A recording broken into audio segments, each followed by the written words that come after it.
الحمد لله نحمده ونستعينه ونستغفره ونؤمن به ونتوكل عليه ونعوذ بالله من شرور أنفسنا ومن سيئات أعمالنا من يهده الله فلا مضل له ومن يضلله فلا هادي له ونشهد أن لا إله إلا الله وحده لا شريك له ونشهد أن محمدًا عبده ورسوله صلى الله عليه وسلم أرسله الله بالحق بشيرا ونذيرا وداعيا إلى الله بإذنه وسراجا منيرا أما بعد فأعوذ بالله السميع العليم من الشيطان الرجيم بسم الله الرحمن الرحيم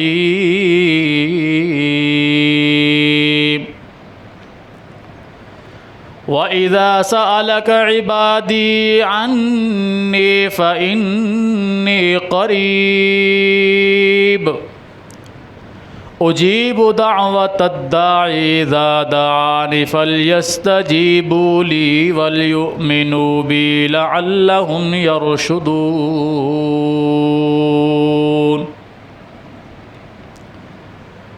وقال النبي صلى الله عليه وسلم الدعاء مخ العبادة اللهم صل على محمد وعلى آل محمد كما صليت على إبراهيم وعلى آل إبراهيم إنك حميد مجيد اللهم بارك على محمد وعلى آل محمد كما باركت على إبراهيم وعلى آل إبراهيم إنك حميد مجيد رب اشرح لي صدري ويسر لي أمري واحلل عقدة من لساني يفقه قولي رب زدني علما اللهم انفعنا بما علمتنا وعلمنا ما ينفعنا وزدنا علما سبحانك لا علم لنا إلا ما علمتنا إنك أنت العليم الحكيم ہر قسم کی حمد و ثنا اللہ جل جلالہ کے لیے، بے شمار بے حد و حساب درود و سلام ہوں امام الانبیاء سید الانبیاء جناب محمد الرسول اللہ صلی اللہ علیہ وآلہ وصحبہ وسلم کے ذات گرامی پر۔ قرآن کریم فرقان مجید میں سے سورہ البقرہ کے ایک آیت مبارکہ میں نے آپ کے سامنے تلاوت کی ہے، دوسرے پارے کے 7ویں رکوع سے۔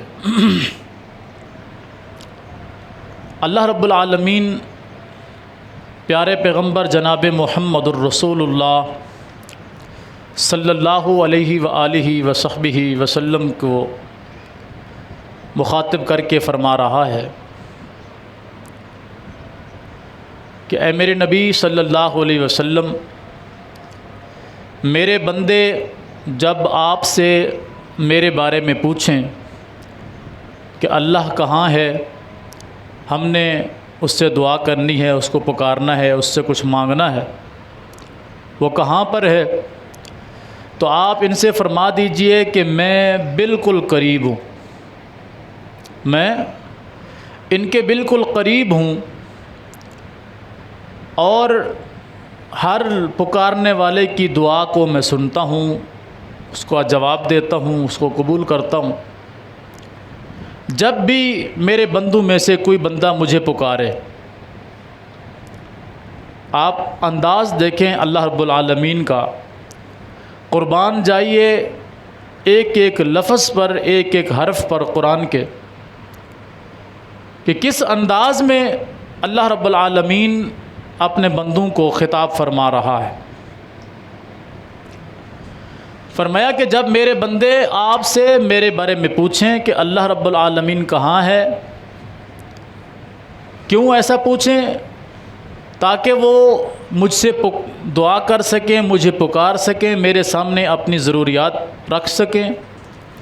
اپنی حاجتیں، اپنی تمنائیں میرے سامنے رکھیں، اور پھر میں انہیں سنوں، انہیں قبول کروں، ان کی ان ضرورتوں کو پورا کروں۔ تو آپ فرما دیجئے کہ میں بالکل قریب ہوں، اور میں جواب دیتا ہوں، قبول کرتا ہوں، سنتا ہوں ہر اس دعا کرنے والے کی دعا کو جو مجھے پکار رہا ہوتا ہے۔ بس میرے بندوں کو چاہیے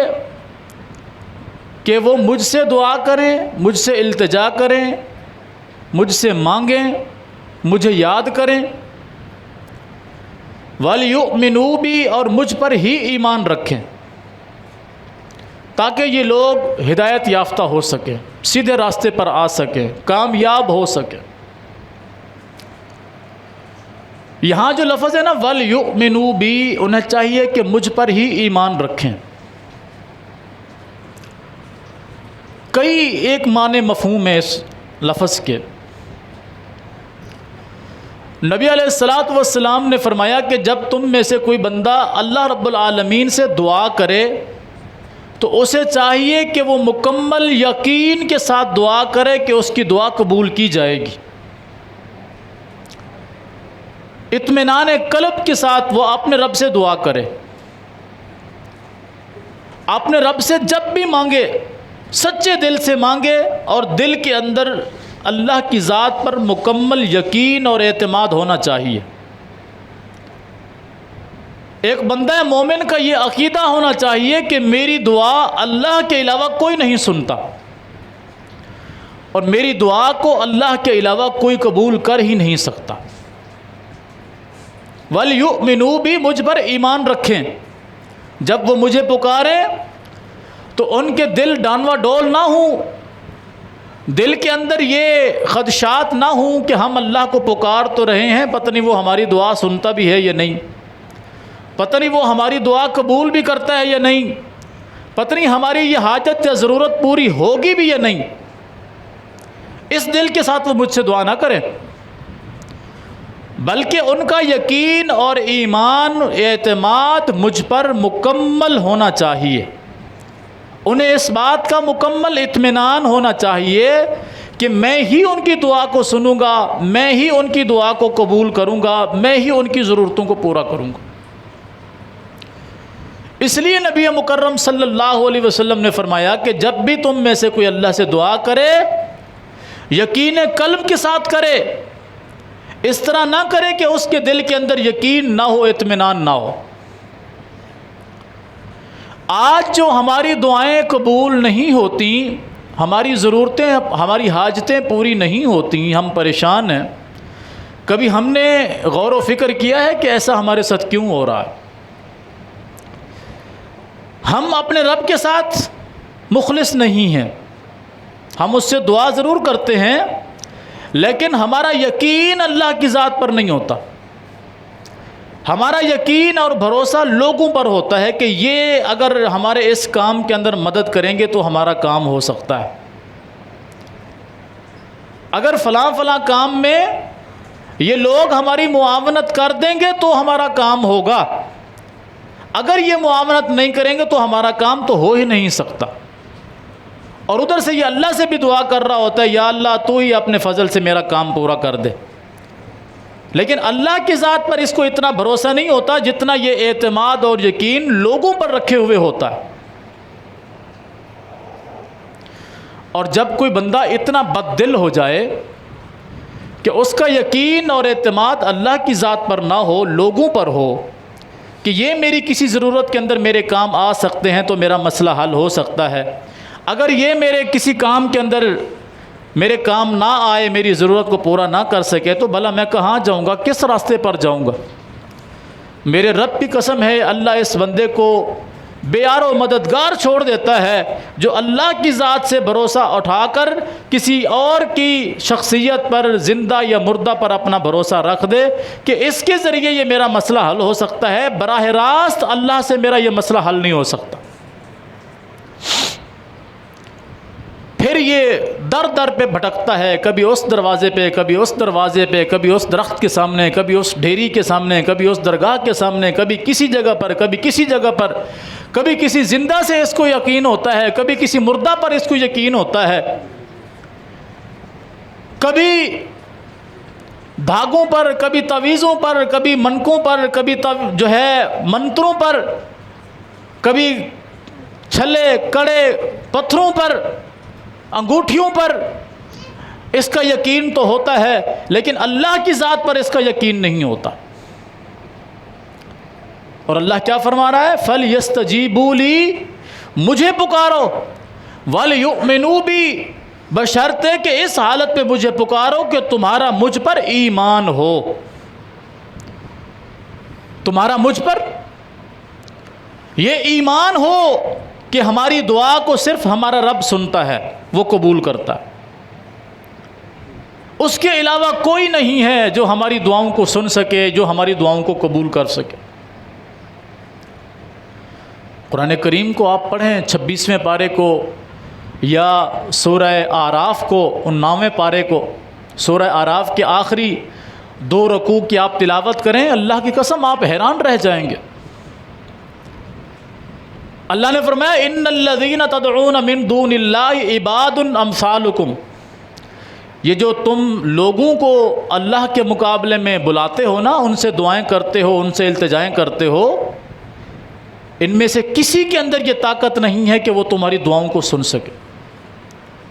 وہ تمہاری طرح کے ہی انسان ہیں۔ جس طرح ہم زندہ لوگ ہیں، ہم میں سے کوئی بندہ سویا ہوا ہو، گہری نیند میں ہو، ہم تھوڑا سا فاصلے پر بیٹھ کر آپس میں بات چیت کر رہے ہوں یا اس کو بلا بھی رہے ہوں تو اس کو سنائی نہیں دیتا، حالانکہ وہ زندہ ہوتا ہے کہ نہیں ہوتا؟ زندہ ہے، موجود ہے، ہماری آنکھوں کے سامنے ہے، مگر وہ گہری نیند میں ہے۔ جب وہ نیند میں گیا تو اللہ نے اس کی قوت سماعت کو ختم کر دیا۔ زندہ ہے، موجود ہے، ہماری آنکھوں کے سامنے لیٹا ہوا ہے، والد ہے، والدہ ہے، بھائی ہے، بہن ہے، رشتہ دار ہے، دوست ہے، نیک ہے یا برا ہے، کوئی بھی، ہم اس کے متعلق جو کچھ کہہ رہے ہیں وہ نیند کی حالت میں ہے، وہ ہماری بات کو نہیں سن رہا۔ جو زندہ بھی ہے، موجود بھی ہے، سامنے بھی ہے، دور بھی نہیں ہے، قریب ہے، وہ تھوڑی سی نیند کی حالت میں کیا چلا گیا کہ وہ سننے سے عاری ہو گیا، دیکھنے سے عاری ہو گیا، سمجھنے سے قاصر ہو گیا۔ ایمانداری سے بتائیں، جو مرنے کے بعد منو من مٹی زمین کے نیچے چلے جاتے ہیں، بھلا وہ کہاں سے طاقت رکھتے؟ کبھی سوچا ہے ہم نے؟ زندہ ہے، موجود ہے، آنکھوں کے سامنے ہے، دور بھی نہیں ہے، تھوڑا سا چند فٹ کے فاصلے پر ہم بیٹھے ہوئے ہیں۔ بعض تو اتنی گہری نیند میں سو جاتے ہیں کہ آپ ان کے کان کے پاس بیٹھ کر بھی باتیں کر رہے ہوں تو اس کو ہوش نہیں ہوتا ہے۔ ہم کہتے ہیں نا کہ ابھی ہمارے ساتھ کوئی گپ شپ کر رہا ہو، ہم میں سے کسی کو نیند آ رہی ہو اور اچانک ہماری تھوڑی سی آنکھ لگ جائے تو ہمیں جب آنکھ کھلتی ہے فوراً بات یاد آتی ہے، یار وہ آپ کیا بات کر رہے تھے؟ وہ میری نا آنکھ لگ گئی تھی۔ ایمانداری سے بتائیں، ہم میں سے کتنے لوگوں کے ساتھ یہ معاملہ پیش آیا کہ ابھی جاگ رہے تھے، باتیں کر رہے تھے آپس میں، تھوڑی سی اونگ آئی، جھٹکا آیا نیند کا، تو وہ جو بات چیت ہمارے درمیان ہو رہی تھی، جتنی دیر ہمیں نیند کا جھٹکا لگ گیا اتنی باتیں ہماری کانوں سے سماعت سے نکل گئیں۔ ہم دوبارہ پوچھ رہے ہیں یار تم وہ کون سی بات کر رہے تھے، اس دوران تم نے کیا بات چیت کی ہے، میں سن نہیں سکا ہوں۔ یہ تو زندہ ہیں، موجود ہیں۔ بارہا ہم نے اس بات کا آپس میں مشاہدہ بھی کیا ہوا ہوگا۔ جو اس دنیا میں ہے ہی نہیں، یہاں سے چلا گیا، اللہ کے پاس پہنچ گیا، اس کے ساتھ ہماری اتنی امیدیں جڑ جاتی ہیں کہ وہ زندہ تھا، موجود تھا، تب اس کی آنکھ لگنے کے بعد ہم اس کو کچھ نہیں سنا سکتے تھے، نہ وہ کچھ دیکھ سکتا تھا، نہ وہ کچھ سمجھ سکتا تھا۔ جب اس دنیا سے چلا گیا، منو من مٹی کے نیچے چلا گیا، اب وہ ہماری دعائیں سنتا بھی ہے، قبول بھی کرتا ہے، آگے پہنچاتا بھی ہے۔ کبھی ہم نے سوچا کہ ہم یہ دھوکہ کس کو دے رہے ہیں؟ اپنے آپ کو دھوکہ دے رہے، کیونکہ اللہ کی ذات پر جس بندے کا یقین اور اطمینان ہو وہ کبھی بھی کسی زندہ یا مردہ سے اس طرح کی امید رکھے گا ہی نہیں۔ آزما کر دیکھ لیں،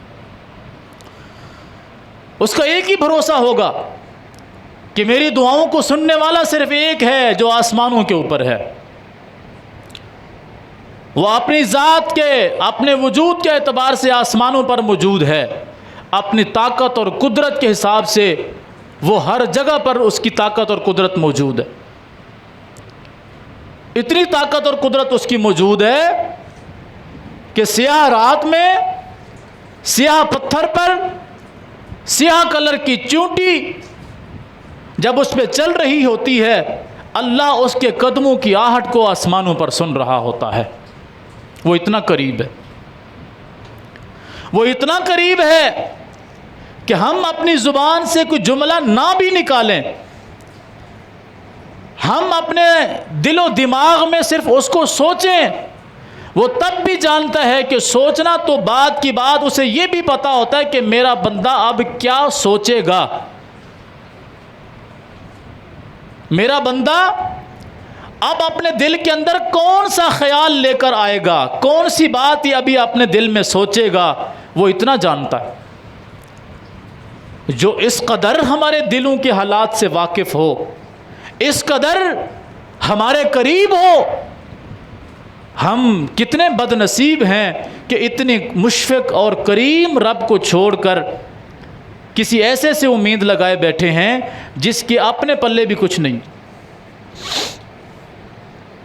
ایک جگہ پر اللہ نے فرمایا کہ یہ جو میرے ساتھ تم لوگوں کو بلاتے ہو، پکارتے ہو، میرے مقابلے میں کھڑا کرتے ہو، کیا ان میں سے کوئی ایسا ہے جس نے زمین و آسمان کی بناوٹ کے وقت میری کچھ مدد کی ہو؟ اَيَخْلُقُونَ مَا لَا يَخْلُقُ شَيْئًا وَهُمْ يُخْلَقُونَ،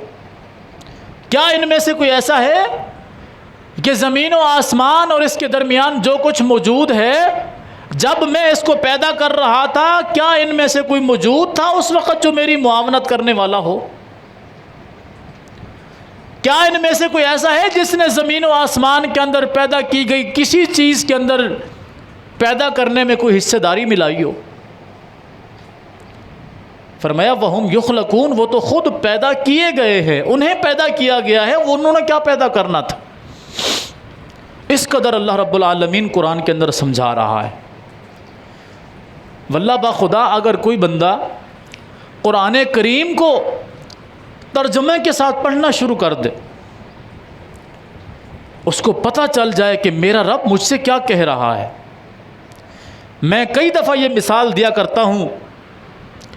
کہ ہمارے موبائل میں اگر کوئی ایسا میسج آ جائے جسے ہم نہ سمجھ سکتے ہوں، ہم اس کو پڑھ نہ سکیں، وہ ہماری زبان میں نہ ہو، فرض کریں مجھے سندھی نہیں آتی، مجھے سندھی نہیں آتی، میرے موبائل میں کوئی میرا سندھی بھائی مجھے میسج کرتا ہے، مجھے وہ سندھی زبان آتی ہی نہیں ہے، تو میں کسی سندھی کے پاس جا کر اس کو سمجھوں گا کہ نہیں سمجھوں گا؟ کوئی بلوچ، کوئی پٹھان، کوئی کسی زبان والا اپنی زبان میں میرے موبائل پہ میسج بھیجتا ہے، کوئی پیغام مجھے دیتا ہے، جبکہ وہ زبان میں سمجھ بھی نہیں سکتا، تو میں اس زبان کو سمجھنے کے لیے اس متعلقہ زبان کے بندے سے اس کو پڑھواؤں گا، اس سے سمجھوں گا کہ نہیں سمجھوں گا؟ تاکہ مجھے پتہ چل جائے کہ اس میں کیا لکھا ہوا ہے، پیغام بھیجنے والے نے مجھ سے کیا پوچھا ہے، یا اس نے مجھے کون سی بات بتائی ہے۔ کئی دفعہ ہمارے موبائل کے اوپر کمپنی کا کوئی میسج آ جاتا ہے، کمپنی کا کوئی، جس کے پاس جو بھی سم موجود ہے اس کے پاس کمپنی کا کوئی نہ کوئی میسج آ جاتا ہے، جس میں کسی پیکج کا ذکر ہوتا ہے، کسی ٹیکس کا ذکر ہوتا ہے، کسی چیز کا ذکر ہوتا ہے۔ اگر تو وہ ہم پڑھ لیں، سمجھ لیں، تو کچھ نہ کچھ اندازہ ہو جاتا ہے، لیکن اگر ہم اس کو پڑھ نہ سکیں اور وہ میسج ایسا ہو جس میں کچھ حروف لکھے ہوئے ہوں، مثلا 100، 50 یہ لکھا ہوا ہو، پھر ہم بڑی لالچ میں آتے ہیں کہ یار یہ کہیں مجھے 50 روپے کا لوڈ تو نہیں آیا ہوا۔ ہو سکتا ہے وہ کوئی نیا ٹیکس ہو جس میں وہ کہیں کہ یہ 50 روپے کاٹا جائے گا،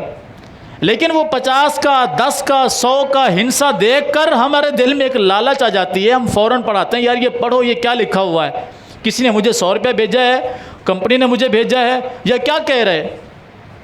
کتنے لالچی ہیں ہم کہ وہ 10، 20، 50، 100 کے لیے اس میسج کو دوسروں سے پڑھوا کر سمجھنے کی کوشش کر رہے ہیں، اور الحمد کے الف سے لے کے والناس کی سین تک رب کبریا نے ہمیں عظیم الشان میسج دیا، پیغام دیا، جو ہماری زندگیوں کو بدل سکتا ہے، ہماری کمیوں کوتاہیوں کو دور کرنے کا سبب بن سکتا ہے، ہمارے گناہوں کی معافی کا سبب بن سکتا ہے،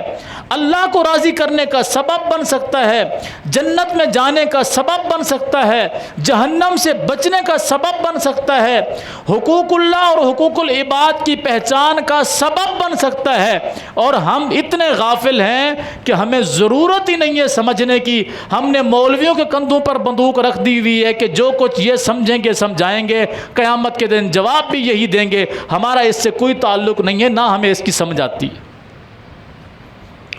میں نے ابھی مثال دی ہے کہ چھوٹا سا میسج آ جائے کسی زبان میں، جس زبان کو ہم نہ سمجھتے ہوں، اس کو سمجھنے کے لیے ہم متعلقہ بندے کے پاس جاتے ہیں۔ کبھی ہم نے اللہ کے قرآن کو یہ سمجھنے کی کوشش نہیں کی کہ اللہ نے الحمد کے الف سے لے کے والناس کی سین تک مجھے کیا پیغام دیا ہے، مجھے کیا سمجھایا ہے، مجھے کیا بتایا ہے، میرے لیے حلال کا حکم کہاں پر ہے، حرام کا حکم کہاں پر ہے، جائز کا حکم کہاں پر ہے، ناجائز کا حکم کہاں پر ہے، میری خوشی کا حکم کہاں پر ہے، میری غمی کا حکم کہاں پر ہے، میرا رب مجھے کون سی جگہ پر کیا مطالبہ کر رہا ہے، ہم نے کبھی سوچنے کی، سمجھنے کی جسارت ہی نہیں کی، ضرورت ہی محسوس نہیں کی۔ اسی میسج کے اندر، اسی پیغام کے اندر، اسی قرآن کے اندر اللہ رب العالمین فرما رہا ہے، اے میرے رسول صلی اللہ علیہ وسلم، میرے بندے جب آپ سے میرے متعلق پوچھیں کہ میں کہاں ہوں، تو ان سے فرمائیے کہ میں بالکل قریب ہوں۔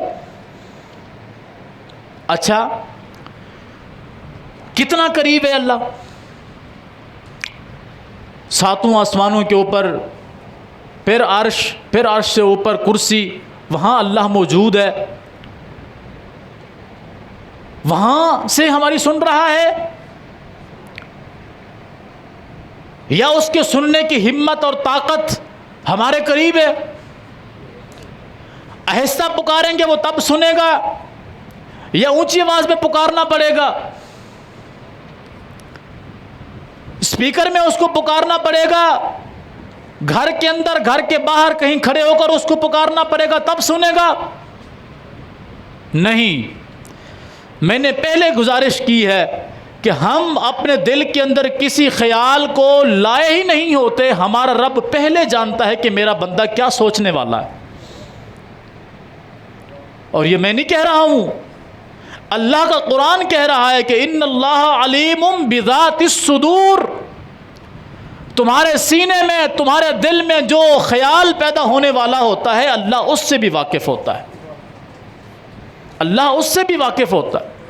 جو اس قدر واقف ہو، اس قدر قریب ہو، اس قدر مشفق اور مہربان ہو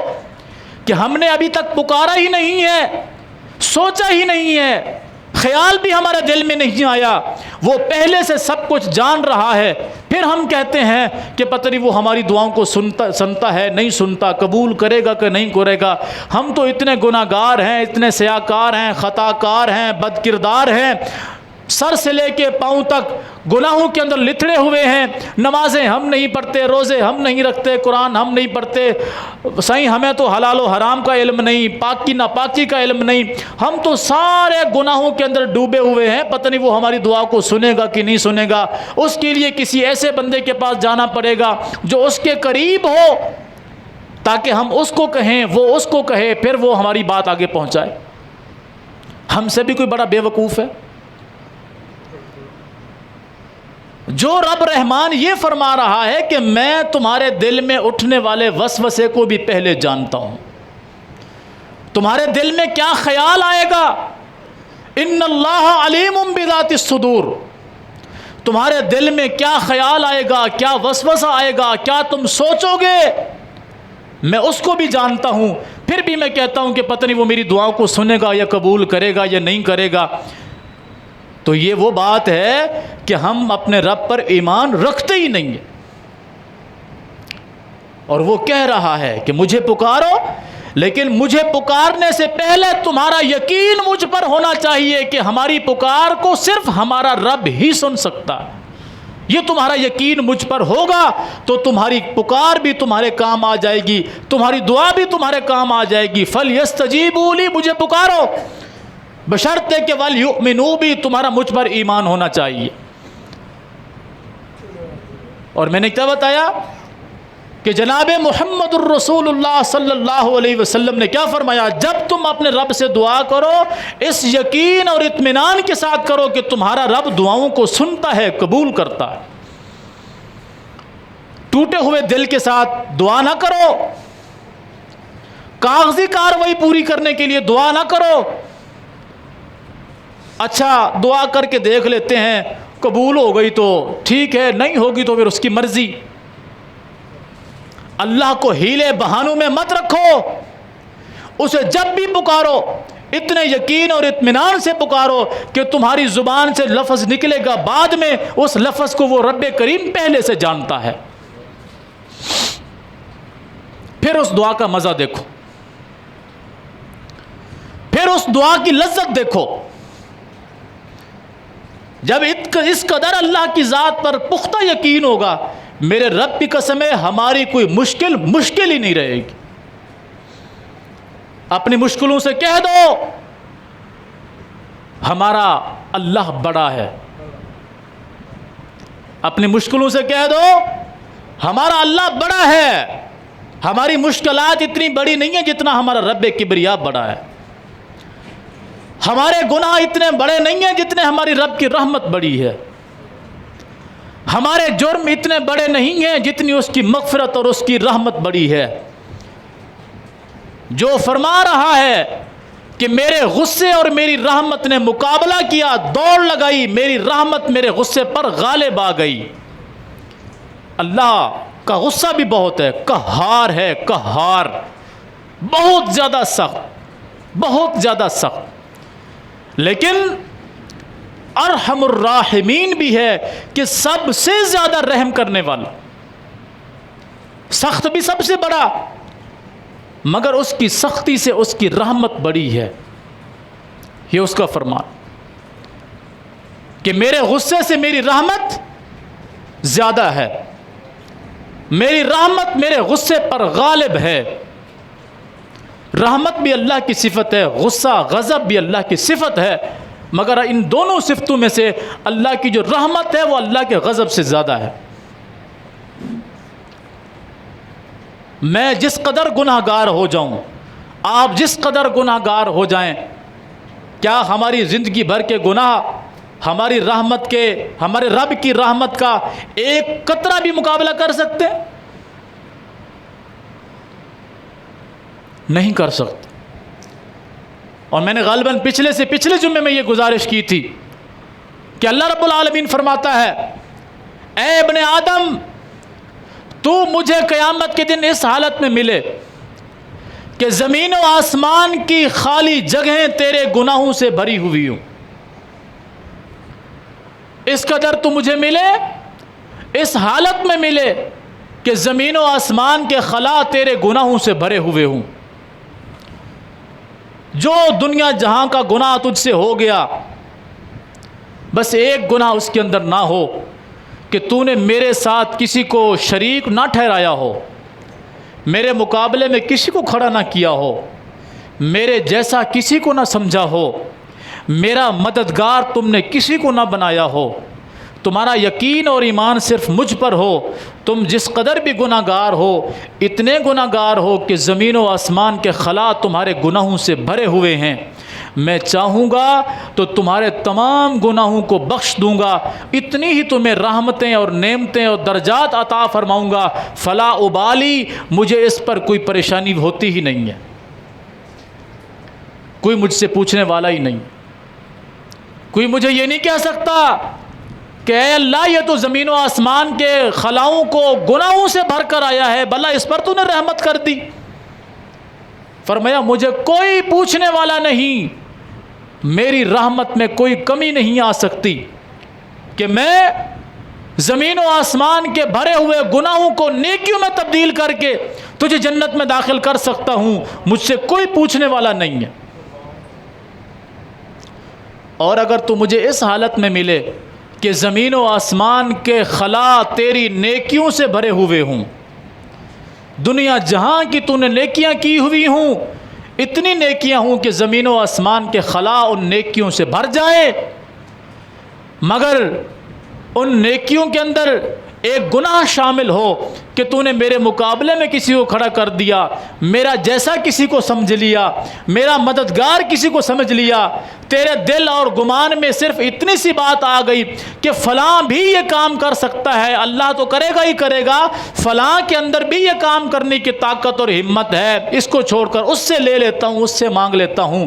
اتنی سی بات تیرے اس دل کے اندر، ایمان کے اندر، تیرے عمل کے اندر شامل ہو گئی، میں تیرے ساری نیکیوں کو تباہ و برباد کر کے تجھے جہنم میں ڈال دوں گا، اور مجھ سے کوئی پوچھنے والا بھی نہیں ہے۔ تیری نیکیوں کی مجھے پھر کوئی ضرورت نہیں ہے، میں یہ نہیں دیکھوں گا کہ تو نے ساری زندگی نفل ادا کیے، ہر سال تو نے حج کیے، ہر دوسرے دن تو نے عمرہ کیا، دنیا بھر کا مال تو نے خرچ کر دیا، ساری زندگی تیری روزوں میں گزری ہو، مجھے اس سے کوئی فرق نہیں پڑتا، صرف ایک گناہ کی وجہ سے میں تیری زندگی بھر کی نیکیوں کو ختم، تباہ و برباد کر سکتا ہوں، اور مجھ سے کوئی پوچھنے والا بھی نہیں۔ ایسے طاقتور، ایسے عظیم رب کو چھوڑ کر جو انسان در در کی ٹھوکریں کھاتا ہے، اللہ کی قسم نہ وہ ادھر کا رہتا ہے نہ وہ ادھر کا رہتا ہے، وہ اس کتے کی طرح ہے جو دھوبی کا کتا ہے، نہ گھر کے اندر رہنے کے قابل ہے نہ گھاٹ پہ رہنے کے قابل ہے، وہ اس ذلیل ترین جانور کی طرح ہے جسے دنیا جس کا نام لینا بھی گوارا نہیں کرتی۔ کون؟ جس کا اپنے رب پر یقین اور اعتماد نہیں ہے، وہ اس شک کے اندر ہے کہ پتہ نہیں قبول ہوتی ہے یا نہیں، پتہ نہیں میری دعا مانی جائے گی یا نہیں، پتہ نہیں سنی جائے گی یا نہیں، وہ کئی طرح کے گناہ کرتا ہے یہ لفظ سوچ کر۔ جب ہم کہتے ہیں کہ پتہ نہیں ہماری دعا اللہ سنتا ہے یا نہیں، ہم اللہ کی قوت سماعت کا انکار کر رہے ہوتے ہیں، اس وقت اللہ کی جو صفت ہے نا سننے کی، ہم اس صفت کا انکار کر رہے ہوتے ہیں، اور اللہ کی کسی ایک صفت کا انکار کرنا کفر ہے۔ پھر دوسری بات، پتہ نہیں ہماری اللہ یہ حاجت پوری کر سکتا ہے یا نہیں، یہ اللہ کی اس طاقت اور قدرت کا انکار ہے جو کہتا ہے کہ ان اللہ علی کل شیء قدیر، اللہ ہر چیز پر قادر ہے۔ ہماری حاجت کون سی بڑی ہے، ہماری ضرورت کون سی بڑی ہے، وہ تو ہر چیز پر قادر ہے، اس قدر قادر ہے۔ وسع کرسیہ السماوات والارض، اس کی جو کرسی ہے نا، کرسی، وہ اس کی وسعت اتنی ہے کہ زمین و آسمان اس کے مقابلے میں کچھ بھی نہیں، اس کی طاقت کا، قدرت کا ہم انکار کرتے ہیں، یہ بھی کفر۔ یہ وہ چھوٹی چھوٹی جملے ہیں، باتیں ہیں جو ہم اپنی زبان سے ادا کر دیتے ہیں، اور وہ اتنے بھیانک ہوتے ہیں کہ ہماری زندگی بھر کے اعمال کو برباد کر دیتے۔ تو کیا فرمایا اللہ نے؟ وَإِذَا سَأَلَكَ عِبَادِي عَنِّي فَإِنِّي قَرِيب، اے میرے رسول صلی اللہ علیہ وسلم، جب میرے بندے آپ سے پوچھیں نا کہ اللہ کہاں ہے، ان سے فرما دیجئے میں قریب ہوں۔ اجیب دعوت الداعی اذا دعان، پکارنے والے کی پکار کو سنتا ہوں جب وہ مجھے پکار رہا ہوتا ہے۔ یہ آگے آ جائے، ساتھی سارے آگے آ جائیں، پیچھے والوں کو جگہ نہیں مل رہی، آگے آ جائے۔ اجیب دعوت الداعی اذا دعان، دعا کرنے والے کی دعا کو قبول کرتا ہوں، سنتا ہوں جب بھی وہ مجھے پکارے۔ وہ دن میں پکارے، رات میں پکارے، صبح میں پکارے، شام میں پکارے، دل میں پکارے، آواز سے پکارے، کسی حالت میں مجھے پکارے۔ وہ بولنا بھی نہیں جانتا، گنگا ہے، زبان بھی اس کی نہیں ہے، وہ تب بھی اپنے دل میں جو خیال لاتا ہے میں تب بھی سنتا ہوں۔ کبھی آپ نے نظارہ کرنا ہو نا اس بات کا، اللہ آپ لوگوں کو حرمین میں لے جائے، بیت اللہ کا طواف کرتے ہوئے آپ لوگوں کو دیکھیں، وہاں نہیں جا سکتے، کبھی ٹیلی ویژن پہ بیت اللہ کا طواف کرتے ہوئے لوگوں کی آوازیں سنیں، اللہ اکبر کبیرہ، کالا ہے، گورا ہے، امیر ہے، غریب ہے، عربی ہے، اجمی ہے، افریقی ہے، سوڈانی ہے، پاکستانی ہے، افغانی ہے، کسی بھی مذہب، کسی بھی جو ہے ملک کا ہے، کسی بھی زبان کا ہے، کسی بھی قوم اور قبیلے کا ہے، ہر بندہ اپنی پکار میں وہ اس کو پکار رہا ہوتا ہے، اپنی زبان میں اس کو بلا رہا ہوتا ہے، وہ اس وقت سب کی سن رہا ہوتا ہے۔ لاکھوں کا مجمع، اور ہمارے ہاں 2-3 بندے آپس میں بات کر رہے ہوں نا تو ہم کان لگا کر باری باری سب کی بھی سنیں نا، تب بھی ہمیں سمجھ نہیں آتی کہ اس نے کیا کہا تھا، اس نے کیا کہا تھا، اس نے کیا کہا تھا، بیک وقت 3 بندوں سے ہم براہ راست بات کر رہے ہوں، 2-3 بندے بیٹھے ہوئے ہوں اور سب باتیں کر رہے ہوں، ایک بندہ سن رہا ہو، تینوں اپنی اپنی بات کر رہے ہوں، وہ اکیلا بندہ ان تینوں کی بات کو نہیں سن سکتا۔ وہ آواز آ رہی ہوگی، کچھ لفظ اس کا سمجھ آئے گا، کوئی بات اس کی سمجھ آئے گی، کوئی بات اس کی سمجھ آئے گی، وہ تو وہ رب کریم ہے، لاکھوں کا مجمع، لاکھوں کا مجمع، عورتیں، مرد، چھوٹے بڑے، عربی، اجمی، غریب، امیر، سب وہ لوگ بھی ہوتے ہیں جن کی زبانیں نہیں ہیں، جو بول نہیں سکتے، وہ بھی اپنے رب سے دعائیں کر رہے ہوتے ہیں۔ ایمانداری سے بتائیں ان میں سے کون ہے جو نامراد واپس لوٹا ہو؟ جھولیاں بھر کے آتے ہیں، جو جائے اس نظریے سے کہ میرا رب سنے گا، قبول کرے گا، وہ جھولی بھر کے آتا ہے، خالی نہیں آتا۔ اور کئی ظالم بدبخت ایسے بھی ہوتے ہیں جو وہاں جا کر بھی فون کر رہے ہوتے ہیں، یار وہ میں نا یہاں بیمار ہو گیا ہوں، وہ فلاں درگاہ پہ جا کر نا ایک بکرا ذبح کرا دینا تاکہ میری بیماری ٹھیک ہو جائے۔ کھڑا ہوا کہاں ہے؟ میں 2019 میں گیا ہوں، 2016 میں بھی گیا ہوں، یقین جانے ان گناہ گار قانون ممبر رسول پہ کھڑا ہوا ہوں۔ کئی لوگوں کو اپنے ملک میں، پاکستانی، کیونکہ یہ بیماری ہمیں ہے، پاکستان کے اندر کئی لوگوں کو فون کرتے ہوئے، میرے ساتھ جو لوگ موجود تھے میں ان سے گواہی دلا سکتا ہوں آپ کو، کئی لوگوں کو فون کرتے ہوئے سنا ہے، وہ پچھلے 3-4 دن سے، اصل میں جب سے میں آیا ہوں نا مسلسل بیمار جا رہا ہوں، وہ ایسا کرنا، وہ فلاں جگہ پر تھوڑا سا صدقہ کر دینا تاکہ میری بیماری ٹھیک ہو جائے، وہ فلاں جگہ پر چادر چڑھا دینا میری بیماری ٹھیک ہو جائے۔ وہ ظالم کا بچہ تو کھڑا ہوا کہاں پر؟ بیت اللہ کا چکر لگاتے ہوئے وہ بدبخت پیچھے کہہ رہا ہے کہ وہاں کرا دینا دعا، تو یہاں کیا کرنے آیا تھا؟ جہاں دنیا جانے کے لیے ترستی ہے، جس بیت اللہ کا طواف کرنے کو دنیا ترستی ہے، باب ملتزم کو دیکھنے کے لیے دنیا ترستی ہے، مقام ابراہیم کو دیکھنے کے لیے دنیا ترستی ہے، حجر اسود کو بوسہ دینے کے لیے دھکم پیل ہو رہی ہوتی ہے۔ اس جگہ پر کھڑے ہو کر کوئی اگر یہ کہہ رہا ہو کہ وہاں یہ کام کروا دینا تاکہ میرا مسئلہ حل ہو جائے، اس سے بھی کوئی بڑا ظالم ہے اپنی جان پر ظلم کرنے والا؟ اس لیے اللہ نے کہا فَلْيَسْتَجِيبُوا لِي، مجھے پکارو، ایک ہی شرط ہے، يُؤْمِنُوا بِي، مجھ پر ایمان رکھو، وَلْيُؤْمِنُوا بِي، پکارتے وقت تمہارا ایمان یہ ہونا چاہیے کہ صرف ایک اللہ سنے گا، وہ قبول کرے گا، وہی دے گا، وہ نہیں دے گا تو پھر کوئی نہیں دے گا۔ جس کے دل میں یہ ایمان پکا ہو گیا وہ کبھی نامراد نہیں رہتا، ناکام نہیں رہتا، اسے اللہ کامیابی عطا فرماتا ہے۔ اور جب ہمارا کچھ یقین اللہ پر ہو، کچھ کسی مردہ پر، کچھ کسی زندہ پر، کچھ کسی درگاہ پر، کچھ کسی تعویذ پر، کچھ کڑے پر، کچھ چھلے پر، کچھ کسی جگہ پر، جب ہم بالکل تقسیم ہو چکے ہوتے ہیں نا، تو ہم نہ 3 میں سے ہوتے ہیں نہ 13 میں سے ہوتے ہیں۔ تو پانی پانی کر گئی مجھ کو قلندر کی وہ بات، پانی پانی کر گئی مجھ کو قلندر کی وہ بات، تو جھکا جب غیر کے سامنے، نہ تن تیرا نہ من۔ علامہ اقبال کہتے ہیں مجھے ایک اللہ والے نے یہ بات جب کہی نا کہ جب تو کسی غیر اللہ کے سامنے جھک جائے، اللہ کے علاوہ کسی اور سے تو مانگنے والا ہو جائے، نہ جسم تیرا باقی رہتا ہے نہ ایمان تیرا باقی رہتا ہے۔ علامہ کہتے ہیں مجھے اس کی یہ بات اس قدر لگی کہ میں پانی پانی ہو گیا، میرے اندر کچھ بھی نہیں بچا کہ یہ کون سی بات کر گیا۔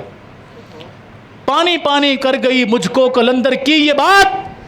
کہ تو جھکا جب غیر کے آگے، نہ تن تیرا نہ من تیرا۔ آج ہم روتے ہیں روزگار پورا نہیں ہو رہا، مہنگائی اس قدر ہو گئی ہے،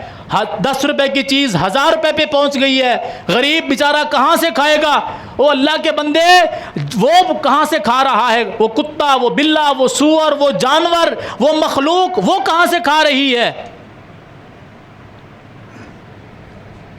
اللہ کی مخلوقات اتنی ہیں کہ ان کو شمار کرنا چاہو تو نہیں کر سکتے۔ انسان کے علاوہ کون سی اللہ کی مخلوق ہے جو کسی فیکٹری میں کام کرتی ہو؟ یا آپ کے اس داؤد گوڑ میں کتے شمار کرنا شروع کر دیں تو ہزاروں کی تعداد میں ملیں گے۔ یہ کس کے گھر میں ملازمت کرتے ہیں؟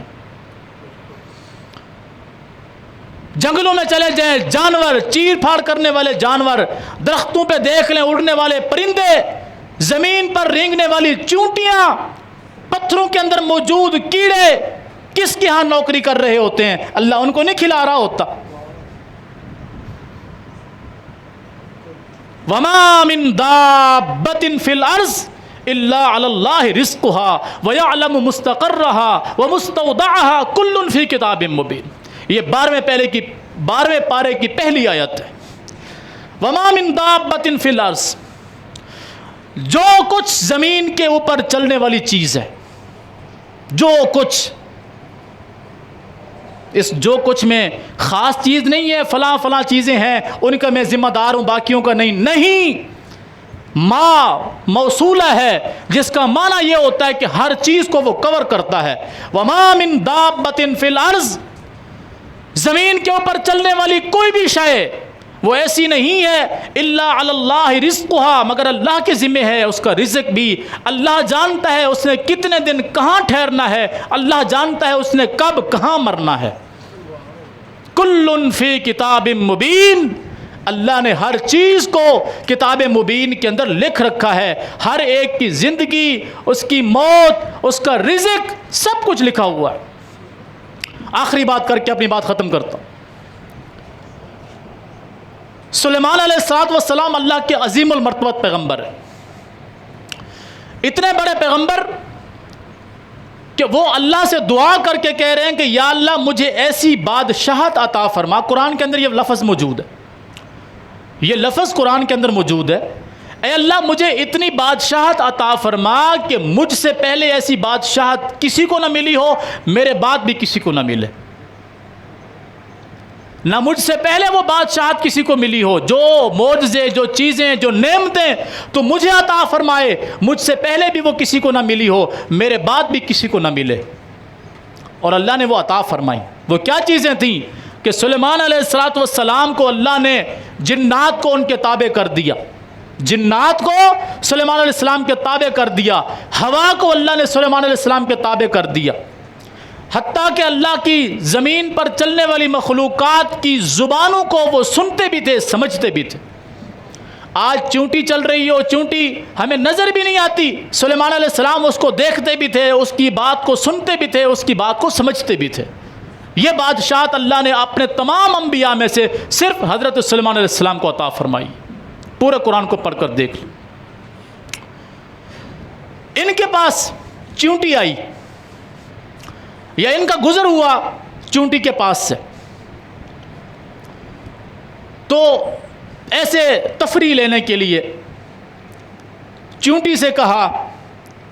بتا تجھے کیا چاہیے؟ کون کہہ رہا ہے؟ اللہ کا پیغمبر سلیمان علیہ السلام چونٹی سے کہہ رہا ہے کہ کیا چاہیے تمہیں، کیا تم مانگتی ہو مجھ سے؟ چونٹی کہہ رہی ہے اے سلیمان تو میری کچھ بھی حاجت نہیں پوری کر سکتا، تو میری کوئی بھی حاجت پوری نہیں کر سکتا، تجھ میں طاقت نہیں ہے کہ تو میری حاجت کو پوری کر سکے۔ ٹکر کس کے ساتھ ہے؟ وقت کے پیغمبر کے ساتھ، جس کی بادشاہت ایسی ہے کہ اس سے پہلے بھی کسی کو نہیں ملی، اس کے بعد قیامت تک بھی کسی کو نہیں ملے گی، اس کے ساتھ ٹکر لی ہوئی ہے چونٹی نے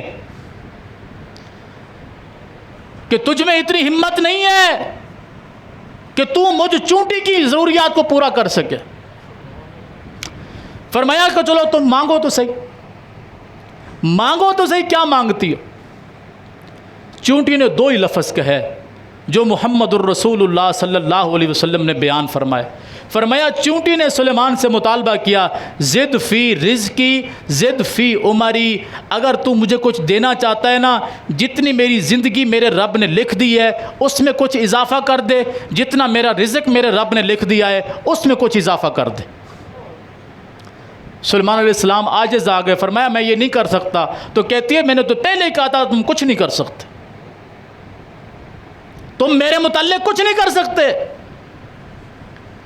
اگر کرنے کی طاقت ہے میری زندگی میں اضافہ کر دو یا میرے رزق میں اضافہ کر دو۔ اور بتاؤ ساری زندگی میں چونٹی کتنے دانے کھا لے گی؟ گندم کے چند دانے یوں مٹھی میں بند کریں تو 150 دانہ تو تھوڑی سی مٹھی کے اندر آ جائے گا نا، ایک چونٹی ساری زندگی میں کتنے کھا لے گی دانے؟ وہ پیغمبر سے کہہ رہی ہے اگر کچھ دینا چاہتے ہو جتنی میرے رب نے زندگی لکھی ہے کچھ اس میں اضافہ کر دو، جتنا میری نصیب میں میرے رب نے رزق لکھا ہے اس میں اضافہ کر دو۔ سلیمان علیہ السلام نے فرمایا میں ان دونوں میں سے کسی کام کی طاقت نہیں رکھتا۔ چونٹی کہتی ہے میں نے پہلے ہی کہا تھا کہ آپ طاقت نہیں رکھتے۔ یہ ہے قرآن جسے اللہ نے کہا وما من دابۃ فی الارض الا علی اللہ رزقها، زمین و آسمان میں کوئی چیز ایسی نہیں ہے مگر اس کا رزق اللہ کے ذمہ ہے، اللہ اس کو جانتا ہے اس نے کتنے دن زندہ رہنا ہے، کہاں کہاں زندگی گزارنی ہے، اس نے کب مرنا ہے، کہاں مرنا ہے۔ پھر بھی ہم کہیں کہ ہماری دعا ہمارا رب نہیں سنتا، ہماری دعائیں وہ قبول نہیں کرتا، ہمارے مسائل حل نہیں ہوتے، ہماری پریشانیاں ختم نہیں ہوتی، تو افسوس ہے ہماری زندگیوں پر۔ اس سے بڑا افسوس پھر ہماری زندگی پر کچھ نہیں ہے کہ جس کو اللہ واضح طور پہ فرما رہا ہو۔ کیوں ایسا کیوں ہوتا ہے؟ کیونکہ ہم نے کبھی قرآن کو پڑھنے کی ہمت ہی نہیں کی۔ اگر ہم نے کبھی قرآن کو پڑھا ہوتا نا تو یقین جانے ہمارا یہ ایمان پکا ہوتا کہ ہمارے رب کے علاوہ کوئی ہمارا مسئلہ حل نہیں کر سکتا، ہمارے رب کے علاوہ کوئی ہماری زندگی میں اضافہ نہیں کر سکتا، ہمارے رزق میں اضافہ نہیں کر سکتا، ہماری خوشی میں اضافہ نہیں کر سکتا، ہماری غمی کے اندر اس کو کم نہیں کر سکتا۔ ہمارا یہ ایمان اور یقین ہوتا اگر ہم نے رب کے قرآن کو پڑھا ہوتا۔ ہم نے نہیں پڑھا، ہم نے مولویوں کو کندھے پہ رکھ دی، یہ مولوی کچھ بتاتا ہے، دوسرا کچھ بتاتا ہے، تیسرا کچھ بتاتا ہے۔ ہم کہتے ہیں کہ بھی جس کے پاس جاتے ہیں نا وہ ہر بندہ اپنا ہی مسئلہ لے کے بیٹھا ہوتا ہے، ہمیں کیا پتہ کون حق پہ ہے کون حق پہ نہیں ہے۔ دنیا جہان کے کام کرنے کے لیے ہماری عقل ہمارا دماغ کام کرتا ہے، صرف دین کو سمجھنے کے لیے ہم پاگل ہو جاتے ہیں۔ دین اس قدر لاوارث ہے کہ جس کو پڑھنے کی، سمجھنے کی، سوچنے کی، سیکھنے کی بھی ضرورت نہیں ہے۔ پھر وہ قرآن کی آیت یاد رکھیں، اللہ نے فرمایا کہ یہ لوگ قرآن پر غور و فکر کیوں نہیں کرتے؟ افلا یتدبرون القرآن ام علی قلوب اقفالها، سورہ محمد صلی اللہ علیہ وسلم 26ویں پارے میں اللہ نے فرمایا افلا یتدبرون القرآن، یہ قرآن پر غور و فکر کیوں نہیں کرتے؟ ام علی قلوب اقفالها، کیا ان کے دلوں کے اوپر تالے لگے ہوئے ہیں، ان کے دل بند ہیں؟ یہ کیوں قرآن کو نہیں پڑھتے، کیوں نہیں سمجھتے؟ اللہ کہہ رہا ہے، ہم کہتے ہیں جی یہ ہمارے سمجھنے کی بس کی بات نہیں ہے، ہمیں نہ عربی آتی ہے، نہ ہم سمجھ سکتے ہیں، نہ ہمیں اس کے معنی مفہوم کا علم ہے، ہم تو گمراہ ہو جائیں گے۔ اللہ کہہ رہا ہے یہ سمجھتے نہیں، کیوں ان کے دل پہ کوئی تالا لگا ہوا ہے؟ پوچھ رہا ہے اللہ سوالیہ انداز میں، افلا یتدبرون القرآن، یہ کیوں نہیں سمجھتے قرآن کو؟ ام علی قلوب اقفالها، کیا تالا لگا ہوا؟ ہم کہتے ہیں نا دروازہ کسی کا کھٹکھٹا رہے ہوں، باہر کا تالا لگا ہوا نہ ہو، وہ جو چابی والے تالے ہوتے ہیں نا اندر لوک، وہ لگا ہوا ہو، نہ بھی لگا ہوا ہو، کھٹکھٹا کے تھک جاتے، پوچھتے ہیں پڑوسیوں سے یار یہ گھر پہ نہیں ہے یا اندر موجود ہیں آواز نہیں سن رہے، پوچھتے کہ نہیں پوچھتے؟ یہ انداز اپنایا اللہ نے۔ ہم کہتے ہیں نا کہ یہ پڑوسی صبح سے کھٹکا رہا ہوں دروازہ، یہ دروازہ نہیں کھول رہے، کیا یہ گھر پہ نہیں ہے؟ وہ کہتے ہیں دیکھو کہ باہر تالا لگا ہوا ہوگا، ہم کہتے ہیں نہیں یار تالا بھی نہیں ہے، لیکن وہ اندر سے آواز بھی کسی کی نہیں آ رہی۔ یہ ہمارا سوالیہ انداز ہوتا ہے کہ نہیں ہوتا؟ اللہ اسی انداز میں پوچھ رہا ہے افلا یتدبرون القرآن، یہ قرآن کو کیوں نہیں پڑھتے، کیوں نہیں غور و فکر کرتے؟ ام علی قلوب اقفالها، کیا ان کے دلوں پہ تالے لگے ہوئے ہیں؟ اس قدر اللہ ہم نے سمجھانے کے لیے یہ انداز اپناتا ہے جو ہم ایک دوسرے سے بات کرنے کے لیے اپناتے ہیں، صرف اس لیے اس نے یہ انداز اپنایا تاکہ کسی طریقے سے اس کی بات ہمیں سمجھ میں آ جائے۔ لیکن ہم کہتے ہیں یا اللہ تو جان، تیرا قرآن جانے، تیرے ملا ملوانے جانے، ہمارا اس سے کوئی تعلق نہیں ہے، ہم نے اپنے بچوں کی روزی روٹی پوری کر لی، بس اتنا ہی بڑا ہے۔ جب فکر اس بات کی ہوگی نا، پھر حالات بھی اس سے بد سے بدتر ہوں گے، انتظار کریں۔ اللہ سے دعا ہے اللہ تعالیٰ سمجھنے کی، عمل کرنے کی توفیق عطا فرمائے۔ اللہ تعالیٰ جو کچھ بیان کیا ہے اسے سمجھنے کی مجھے اور آپ کو پہلے عمل کرنے کی توفیق عطا فرمائے، پھر اس پیغام کو دوسروں تک پہنچانے کی توفیق عطا فرمائے۔ جو کچھ حق سچ بیان ہوا اللہ کی طرف سے تھا، کوئی کمی کوتاہی ہو گئی ہو تو وہ میری یا شیطان کی لغزش ہو سکتی ہے، اللہ درگزر فرمائے۔ اقول قولی ھذا واستغفر اللہ لی ولکم ولسائر المسلمین۔